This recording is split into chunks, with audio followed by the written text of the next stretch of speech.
बच्चों, मैं आशा करती हूँ कि आप लोग अपने घर पर स्वस्थ और सुरक्षित होंगे और अपनी पढ़ाई पर पूरा ध्यान दे रहे होंगे। तो बच्चों, आज हम लोग हिंदी कक्षा में ग्रामर बुक के अंतर्गत चैप्टर 11, चैप्टर का नाम है काल। तो आज उस चैप्टर का अध्ययन करेंगे। तो आप लोग अपने सामने ग्रामर बुक निकालें, चैप्टर 11 काल अध्याय को खोलें। तो आज हम लोग काल के बारे में जानेंगे। काल को ही अंग्रेजी में टेंस बोलते हैं। तो सबसे पहले जानेंगे कि काल है क्या। क्रिया के जिस रूप से किसी कार्य के करने या होने का बोध हो। क्रिया के जिस रूप से कार्य या काम, दोनों शब्द का अर्थ एक ही है। तो क्रिया के जिस रूप से किसी काम के करने का या होने के समय का पता चले, उसे काल कहते हैं। जैसे उदाहरण के तौर पे दादाजी ने विकास को फ़ोन दिलाया। विकास फ़ोन लेकर स्कूल जा रहा है, यानी यह कार्य हो रहा है। दादाजी ने विकास को क्या दिया? फ़ोन दिलाया। और विकास फ़ोन अध्यापक के पास जमा करा देगा। तो इसमें रहा है, दिलाया और करा देगा, ये तीनों जो शब्द आपको दिख रहे हैं। तो पहले में वर्तमान और लेकर इसके बाद भूत और भविष्य। ऊपर दिए गए तीनों वाक्यों से पता चलता है कि बीते समय में फ़ोन दिलाया गया, वर्तमान समय में वह लेकर जा रहा है, आने वाले समय में वो अध्यापक के पास रखवाएगा। तीनों इसमें काल का उदाहरण दिया गया है। तो एक बार फिर से मैं बोल दूं, क्रिया के जिस रूप से यह पता चले कि काम के करने या होने का समय, काम के करने या कार्य के करने या होने के समय का पता चले, यानी जिस काम में समय का पता चले, होने का काम हो रहा है और उसके साथ समय का पता चले, तो उसे काल कहते हैं। इन तीनों वाक्यों से कार्य के घटित होने के समय का पता चल रहा है कि कार्य जो है वो कब हो रहा है, किस समय हो रहा है। काल के कितने प्रकार होते हैं? तो काल के 3 प्रकार होते हैं। वर्तमान काल, जिसको अंग्रेजी में आप लोग प्रेजेंट टेंस बोलते हैं, भूतकाल पास्ट टेंस, भविष्यत काल फ्यूचर टेंस। तो ये काल के भेद हैं, काल के प्रकार हैं। तो सबसे पहले हमने जाना काल के बारे में। काल क्या है? काल की परिभाषा क्या है? क्रिया के जिस रूप से किसी काम के करने या होने के समय का पता चले, उसे काल कहते हैं। काल के 3 प्रकार होते हैं, वर्तमान काल, भूतकाल, भविष्यत काल। अब बच्चों एक एक करके हम सभी भेदों के बारे में पढ़ेंगे। तो सबसे पहले वर्तमान काल। क्रिया के जिस रूप से इस बात का बोध हो कि कार्य वर्तमान समय में चल रहा है, उसे वर्तमान काल कहते हैं। अब यहाँ पर ध्यान दो बच्चों, वर्तमान काल यानी क्रिया के जिस रूप से यह पता चले, इस बात का बोध हो या पता चले कि कार्य जो है वो अभी चल रहा है, वर्तमान समय में हो रहा है या चल रहा है, तो उसे वर्तमान काल कहते हैं। जैसे रवि खाना खा रहा है, यानी खाना खाने की जो प्रक्रिया है वो चल रही है, खाना अभी खा रहा है, काम जो है वो हो रहा है। तो इस तरह से जो वर्तमान समय में जिसमें क्रिया की जा रही हो, तो उस वैसे रूप को क्या बोलते हैं? वर्तमान काल। वर्तमान काल के भी 3 भेद होते हैं, सामान्य वर्तमान काल, अपूर्ण वर्तमान काल, संदिग्ध वर्तमान काल।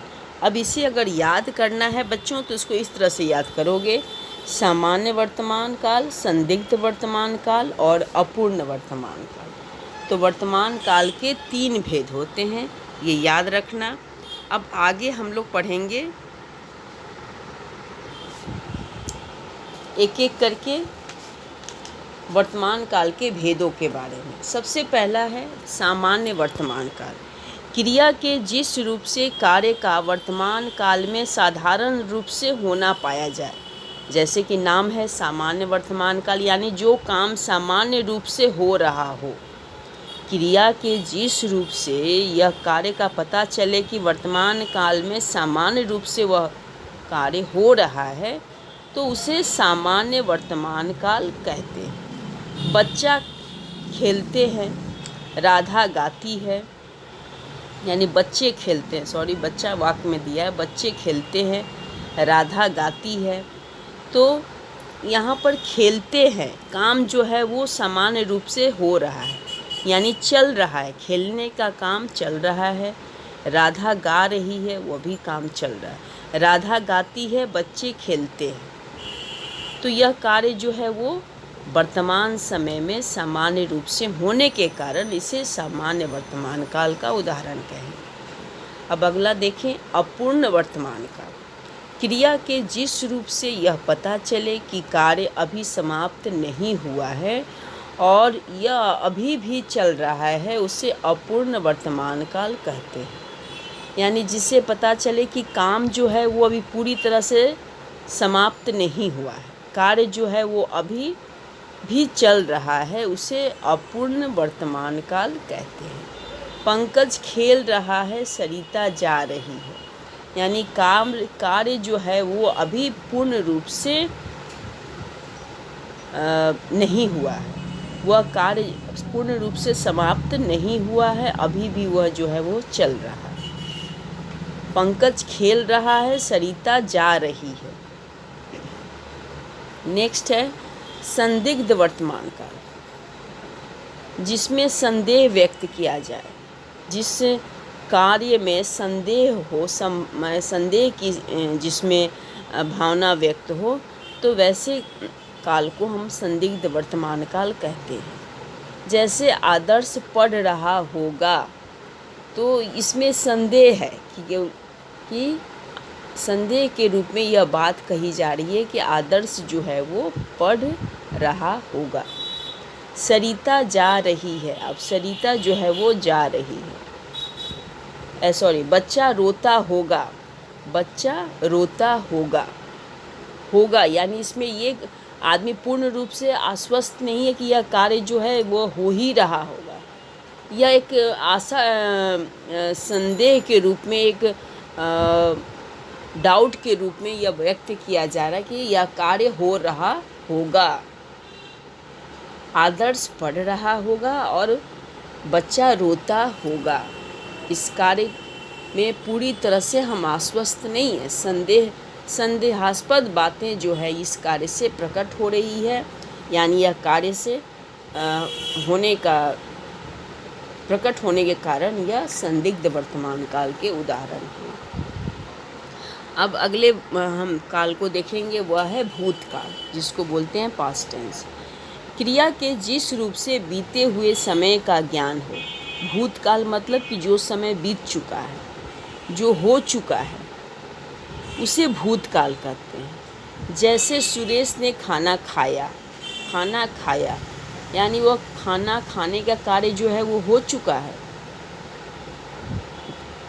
फिर दूसरा 12वीं कक्षा से मैं प्रथम आया था का यह आने का काम, यानी ये परीक्षा फल जो है वो 12वीं कक्षा से ही दिखा रहा है, तो यह भी कार्य जो है वो हो चुका है। अब भूतकाल के 6 भेद होते हैं। अब इन भेदों को आप कैसे याद करोगे, तो साधारण रूप से आपको याद करने का मैं तरीका बताती हूँ। इसे क्रमानुसार याद कीजिएगा तो आसानी से आप याद कर लेंगे और कभी भूलेंगे भी नहीं। सामान्य भूत, आसन्न भूत, पूर्ण भूत, अपूर्ण भूत, संदिग्ध भूत और हेतुमत भूतकाल, ये भूतकाल के 6 भेद हैं। और 6 भेदों को इस तरह से आप क्रमानुसार याद कीजिए।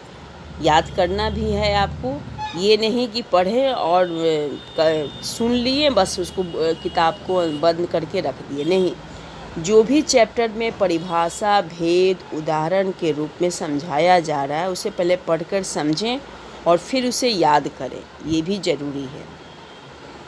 तभी आप चैप्टर को अच्छी तरह से याद रखेंगे और आगे भी आपको ये काम में आएगा। ऐसा नहीं कि ये अभी क्लास 8 में है तो अभी ही आएगा और बाद में नहीं आएगा। और दूसरी बात, अंग्रेजी ग्रामर हो या हिंदी ग्रामर हो, जब तक आप दोनों को अच्छी गहराई से नहीं समझेंगे तब तक ग्रामर से संबंधित जो भी बातें हैं या जो भी टॉपिक है, विषय है, उस पर आप सही ढंग से ज्ञान अर्जित नहीं कर पाएंगे। तो इसलिए आपको गहराई से जानने की ज़रूरत है। दोनों भाषा से संबंधित जो भी व्याकरण बुक हो तो उसे अच्छी तरह से जानें। तो भूतकाल के 6 भेद हैं: सामान्य भूतकाल, आसन्न भूतकाल, पूर्ण भूतकाल, अपूर्ण भूतकाल, संदिग्ध भूतकाल और हेतुमद भूतकाल।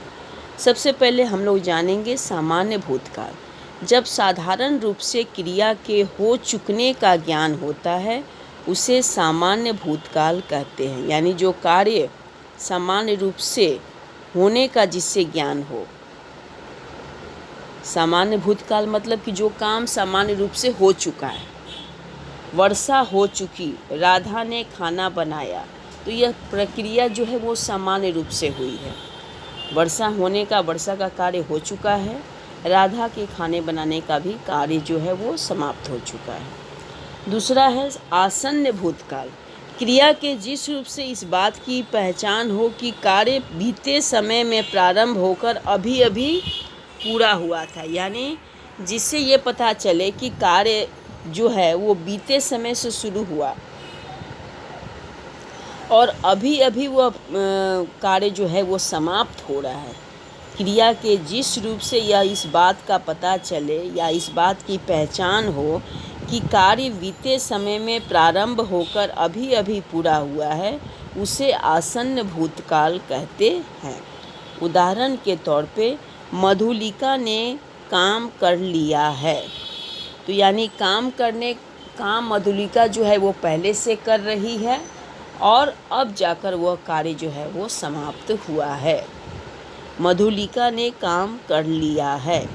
मनोज स्कूल गया, तो मनोज के स्कूल जाने की प्रक्रिया पहले से शुरू हुई और अब वो जाकर समाप्त हुआ। तो इस तरह से आसन्न भूतकाल की पहचान क्या है कि जो बीते समय से कार्य शुरू हो, यानी कार्य जो है वो पहले से शुरू हो और अभी अभी जो समाप्त हो, इसको हम बोलते हैं आसन्न भूतकाल। पूर्ण भूतकाल। क्रिया के जिस रूप से यह पता चलता है कि कार्य बीते समय में प्रारंभ होकर बीते समय में ही पूरा हो गया। अब यह ध्यान दो बच्चों कि आसन्न भूतकाल और पूर्ण भूतकाल में क्या अंतर है। आसन्न भूतकाल में है कि बीते समय से कार्य शुरू हुआ और अभी अभी पूरा हुआ, लेकिन पूर्ण भूतकाल में क्रिया के जिस रूप से यह पता चले कि कार्य बीते समय में शुरू हुआ और बीते समय में ही पूर्ण हो गया, यानी पूरा हो गया, उसे पूर्ण भूतकाल कहते हैं। उदाहरण के तौर पे रीना ने गाना गाया था। अब यह कार्य गाना गाने का पहले ही समाप्त हो चुका, गाना गाया था। सचिन ने पुरस्कार जीता था और सचिन ने पुरस्कार जीता था, यह भी जो है कार्य वो पहले ही समाप्त हो चुका है, पूरा हो चुका है, यानी कार्य जो है वो बीते समय में ही समाप्त हो गया। दूसरा है अपूर्ण भूतकाल। क्रिया के जिस रूप से यह पता चले कि कार्य बीते समय में हो रहा था किंतु उसकी पूर्णता का पता न चले, वह अपूर्ण भूतकाल है। अब ये साधारण सी बात है बच्चों कि जैसे कि नाम इसका है भेद का कि अपूर्ण भूतकाल, जिससे यह पता चले कि कार्य पूर्ण रूप से समाप्त नहीं हुआ है, उसे बोलते हैं अपूर्ण भूतकाल। माँ खाना बना रही थी। अब यह कार्य में क्या है, कार्य जो है वो पूर्ण रूप से समाप्त नहीं हुआ है।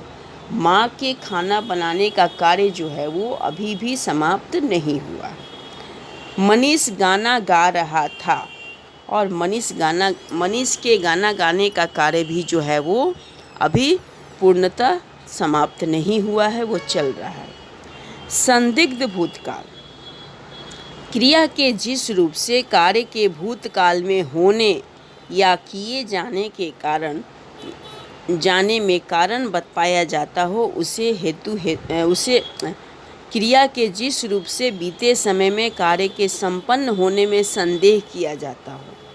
इसमें भी देखो बच्चों, संदिग्ध जहाँ भी, चाहे वो संदिग्ध वर्तमान हो, संदिग्ध भूत हो या संदिग्ध भविष्यत हो, नाम अगर संदिग्ध है तो इससे पता चलेगा कि संदेहास्पद है, कार्य के होने में संदेहास्पद व्यक्त की जा रही है कि कार्य जो है वो हुआ है या नहीं हुआ है। पूरी तरह से हम आश्वस्त नहीं है, पूरी तरह से हम यह विश्वास लेकर यह बात नहीं कह सकते कि कार्य हो चुका है। यह संदेहास्पद रूप में हम कहेंगे कि हुआ होगा, यह कार्य हुआ होगा। अब जैसे उदाहरण के तौर पे लता अपने घर चली गई होगी, इस कार्य के पूर्ण होने में संदेह है कि लता का घर गई है कि नहीं गई है, इसलिए यह वाक्य इस तरह से बोला जा रहा है, यानी कार्य जो है वो अभी पूरी तरह से संपन्न नहीं हुआ है और उसे संदेहास्पद रूप में यह हम बोल रहे हैं। लता अपने घर चली गई होगी, रेनू ने पढ़ाई की होगी, और यह कार्य भी जो है वो आशा के रूप में ही हम व्यक्त कर रहे हैं, संदेह के रूप में व्यक्त कर रहे हैं कि रेनू ने यह कार्य किया होगा। इस कार्य किया है कि नहीं, इसमें पूरी तरह से हम आश्वस्त नहीं हैं। हेतु मद भूतकाल। अगला जो है, क्रिया के जिस रूप से कार्य के भूतकाल में होने या किए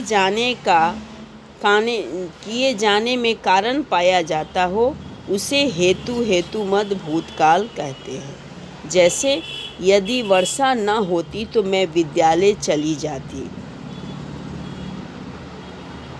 यानी क्रिया के जिस रूप से कार्य के भूतकाल में होने या किए जाने के कारण पाया जाता हो कि यह कार्य जो है इस कारण से नहीं हुआ, जिसमें यह व्यक्त किया जाए कि अगर यह कार्य होता तो मैं ये काम करती, जिसमें एक वाक्य जो है वो दूसरे पर निर्भर हो और जिसमें यह व्यक्त किया जाए कि अगर ऐसा होता तो इस तरह से ये घटना होती या यह कार्य होता।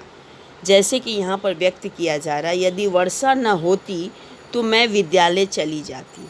मैं विद्यालय चली जाती इस बात पर निर्भर कर रहा है, किस बात पर? यदि वर्षा न होती, यह कार्य जो बीते समय में हो चुका है, वर्षा का होना जो कार्य हो चुका है, अगर नहीं होता तब मैं विद्यालय जाती। एक वाक्य जो है यानी एक कार्य जो है वो दूसरे कार्य पर निर्भर कर रहा है। हेतु मद भूतकाल। पिताजी आते तो मैं उनके साथ बाजार जाता। अब मैं बाजार कब जाता? जब पिताजी आते। तो यहाँ पर भी देखो, एक कार्य जो है बाजार जाने का कार्य जो है वो कब होगा? जब पिताजी आएंगे। तो इस तरह से कार्य जो है वो भूतकाल में होने के कारण जो बताए, जिसमें कारण व्यक्त किया जाए कि इस कारण से यह कार्य जो है वो नहीं हुआ है, तो वैसे में हेतु मद भूतकाल के उदाहरण हुए। अब अगला है जो हम लोग पढ़ेंगे, भविष्यत काल। क्रिया के जिस रूप से कार्य के भविष्य में होने का बोध हो उसे भविष्यत काल कहते हैं। जैसे रोहित घूमने जाएगा। क्रिया के जिस रूप से कार्य के भविष्य में होने का बोध हो, यानी कार्य जो है वो भविष्य में होगा, आने वाले समय में होगा। भविष्य मतलब आने वाला समय। कार्य जो है यानी काम जो है आने वाले समय में जिससे पता चले कि हो, उसे भविष्यत काल कहते हैं। जैसे रोहित घूमने जाएगा, यानी रोहित के घूमने जाने का कार्य जो है वो अभी नहीं हुआ है, अभी होने वाला है। और वह कब होने वाला है? तो वो आने वाले समय में है। वह आने वाले समय में है। आने वाले समय में रोहित का कार्य जो है वो होगा। भविष्यत काल के भी दो भेद हैं, सामान्य भविष्यत काल और संभाव्य भविष्यत काल। सामान्य भविष्यत काल क्रिया के जिस रूप से कार्य के सामान्य रूप से भविष्यत काल में किए जाने का बोध हो उसे सामान्य भविष्यत काल कहते हैं। यानी कार्य जो सामान्य रूप से आने वाले समय में हो रहा हो तो उसे सामान्य भविष्यत काल कहते हैं। ममता गाना गाएगी, तो ममता के गाना गाने का जो है वो सामान्य रूप से आने वाले समय में यह कार्य होगा। तुम पुस्तक पढ़ोगे, और पुस्तक पढ़ने का कार्य भी जो है वो आने वाले समय में किया जाएगा। संभाव्य यानी यह काम जो संभावना के रूप में व्यक्त किया जाए कि यह कार्य संभावना के आधार पर यह कार्य होगा। क्रिया के जिस रूप से कार्य के भविष्य में किए जाने या होने की संभावना मात्र हो उसे संभाव्य भविष्यत काल कहते हैं।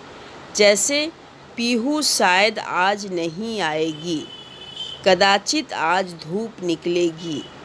तो इसमें संभावना व्यक्त की जा रही हो इस कार्य में कि शायद यह कार्य जो है वो होगा। पीहू शायद आज नहीं आएगी, कदाचित आज धूप निकलेगी। यह संभावना के आधार पर जो कार्य हम करते हैं या कार्य के बारे में सोचते हैं वह हुआ संभाव्य भविष्यत काल। यानी जो आने वाले समय में यह कार्य किया जाए या संभावना के आधार पर कार्य करने का कार्य हो रहा हो तो उसे संभाव्य भविष्यत काल कहते हैं। तो बच्चों इस अध्याय में हमने क्या क्या पढ़ा? इस अध्याय में हमने पढ़ा काल के बारे में। काल क्या है? तो काल क्रिया के जिस रूप से किसी काम के करने या होने के समय का पता चले उसे काल कहते हैं।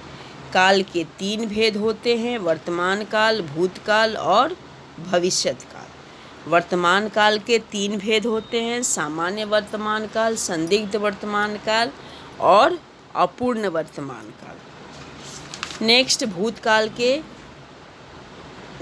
के 6 भेद होते हैं, सामान्य भूतकाल, आसन्न भूतकाल, पूर्ण भूतकाल, अपूर्ण भूतकाल, संदिग्ध भूतकाल और हेतुमद भूतकाल।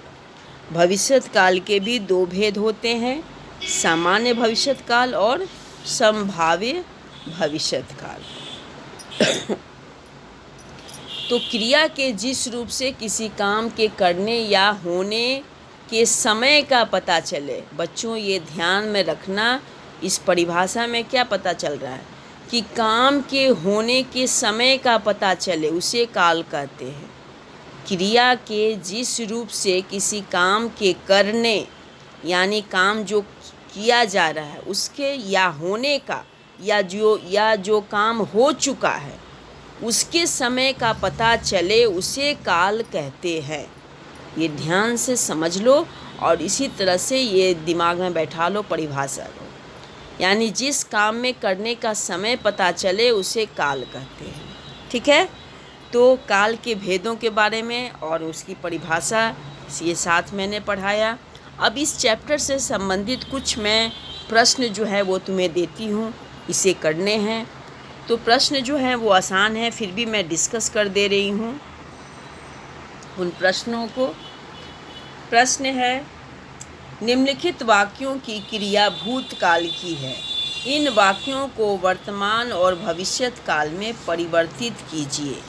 अब क्रिया जो है वो भूतकाल की है, भूतकाल में यह कार्य जो है वो हुए हैं, अब इनको पहला वर्तमान काल में करना है और दूसरा भविष्यत काल में। जैसे उदाहरण के तौर पे रमेश ने गृह कार्य किया, तो यह हुआ कार्य भूतकाल में।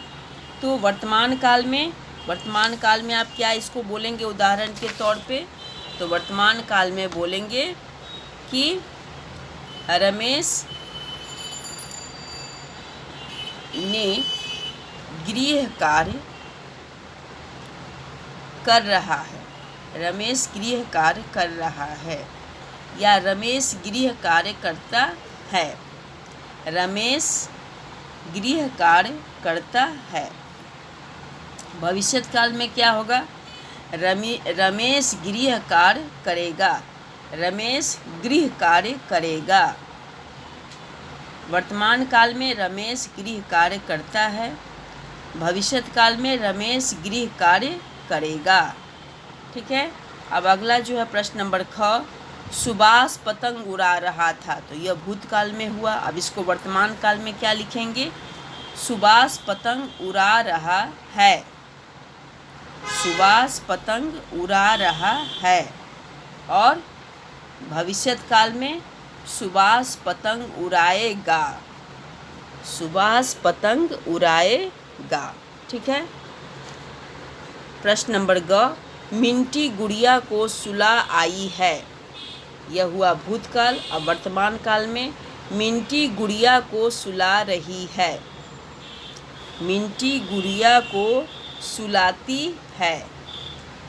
मिंटी गुड़िया को सुलाती है। ठीक है। या मिंटी ने, इसको सही वाक्य में लिखेंगे तो मिंटी गुड़िया को सुला रही है। और भविष्यत काल में मिंटी गुड़िया को सुलाएगी। मिंटी गुड़िया को सुलाएगी। अब प्रश्न नंबर घ, सुमन ने खाना बनाया होगा, तो यह उदाहरण जो है वो भूतकाल का है। इसको वर्तमान काल में कैसे परिवर्तित करेंगे? सुमन खाना बनाता है। सुमन खाना बनाता है या सुमन ने खाना बना रहा है। सुमन खाना बनाता है। भविष्यत काल में सुमन खाना बनाएगा। सुमन खाना बनाएगा। प्रधानाचार्य विद्यालय में घूम रहे थे। अब इस वाक्य को वर्तमान काल में कैसे करेंगे? तो प्रधानाचार्य विद्यालय में घूम रहे हैं। वर्तमान काल में प्रधानाचार्य विद्यालय में घूम रहे हैं। और भविष्यत काल में प्रधानाचार्य विद्यालय में घूमेंगे। प्रधानाचार्य विद्यालय में घूमेंगे। तो बच्चों ये बहुत साधारण सा है, इसको सिर्फ समझना है और इसको उसी तरह से इन कालों में परिवर्तित करना है, यानी चेंज करना, बदलना है। एक बार फिर से मैं बता देती हूँ। पहला जो प्रश्न है प्रश्न क का, कि रमेश ने गृह कार्य किया, भूतकाल में है। अब इसको वर्तमान काल में कैसे करेंगे? रमेश गृह कार्य करता है। रमेश गृह कार्य कर रहा है, यानी रमेश गृह कार्य कर रहा है। भविष्यत काल में रमेश गृह कार्य करेगा। फिर दूसरा है सुभाष पतंग उड़ा रहा था, तो सुभाष पतंग उड़ा रहा है। वर्तमान काल में सुभाष पतंग उड़ा रहा है। और भविष्यत काल में सुभाष पतंग उड़ाएगा। ग में मिंटी गुड़िया को सुलाई, तो वर्तमान काल में क्या होगा? मिंटी गुड़िया को सुलाती है, सुला रही है। मिंटी गुड़िया को सुला रही है।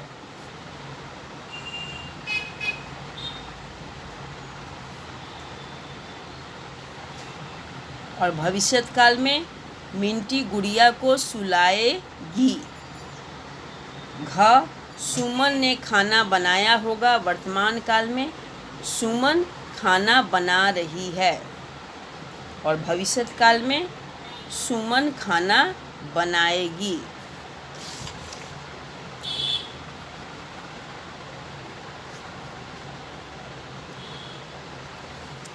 इसके बाद प्रधानाचार्य विद्यालय में घूम रहे थे, तो इसका वर्तमान काल में प्रधानाचार्य विद्यालय में घूम रहे हैं।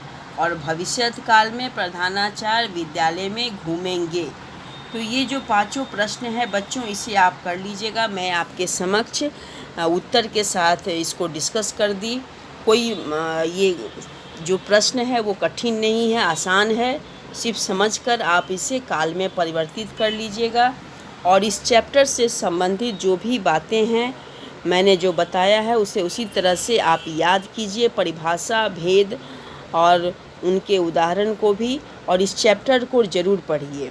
क्योंकि जब ये चैप्टर पढ़ेंगे तो इससे जुड़ी हुई बातें जब आप इंग्लिश ग्रामर में पढ़ते हैं टेंस के माध्यम से, तो उसे समझने में आपको बहुत सरलता महसूस होगी, आप आसानी से समझ पाएंगे। तो इसलिए बच्चों, आप इन बातों पर ध्यान दें और इसी तरह से आप अपने इसको कॉपी में भी क्वेश्चन आंसर जो मैं मोबाइल पर आपके दिख रहा है उसे कीजिएगा।